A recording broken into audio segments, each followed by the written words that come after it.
The Honourable House Leader for the New Democratic Party. Thank you, Mr. Speaker. Mr. Speaker, my question is for the Minister of Justice. Yesterday, when I asked the Minister to take action on the street check report, rather than answer my question, the Minister chose to argue about a technicality. He said, quote, Dr. Wortley did not phrase the findings of his report in the form of a recommendation. He presented two options. Mr. Speaker, the recommendations from that report are clear. The status quo is not an option, and Dr. Wortley has called on the government to either ban or regulate street checks and to impose an immediate moratorium while action is considered, and I will table that. Mr. Speaker, why is the minister allowing police street checks, a practice rooted in systemic racism, to continue while community members, academics, senators have been clear that this practice must end now? The Honourable Minister of Justice. Thank you, Mr. Speaker. I thank my colleague for the question. I want to reiterate, Mr. Speaker, that I have said publicly that the findings of the Wortley report, quite frankly, are alarming and they are unacceptable. And we are taking steps. We're taking steps, Mr. Speaker, to address that. Just today, I gave directives to our law enforcement community. They are to cease using street checks as part of a quota system. The direction has been given to cease using street checks as part of a performance measurement tool.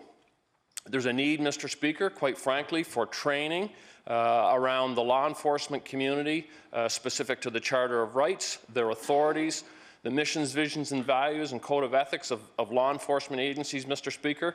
We have to address this problem. We will address this problem, Mr. Speaker. It will be inclusive not only of the law enforcement community, but the communities who are most impacted. The Honourable House Leader for the New Democratic Party. Thank you, Mr. Speaker, and I thank the Minister for that answer. However, street checks should never have been part of a quota or performance management tool, ever.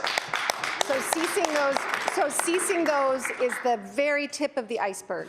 Mr. Speaker, yesterday, after the powerful report that we heard and the community voices, the Minister addressed the media and called street checks a valuable policing tool when used correctly.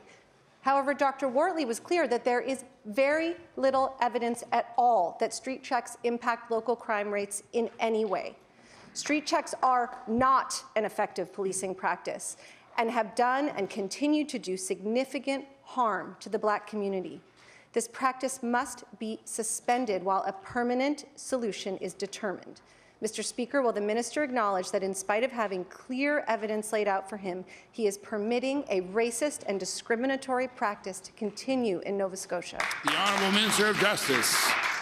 Thank you, Mr. Speaker. And again, I appreciate my colleague's question. This is a very serious matter that we are giving immediate attention to. But I want to remind my colleague, I'm acknowledging everything that Dr. Wortley has identified in the content of the report. And it is alarming, Mr. Speaker, and it is simply unacceptable, and we will take steps to address that. But what my colleague has not shared with this legislature and all Nova Scotians, Mr. Speaker, is Dr. Wortley himself said that a ban in itself may simply be symbolic and not change the experience on the street. That's not lost on me, Mr. Speaker. It's important, Mr. Speaker, that I put a common sense, sound judgment lens to the work and redress that we will take to ensure that this practice stops into the future.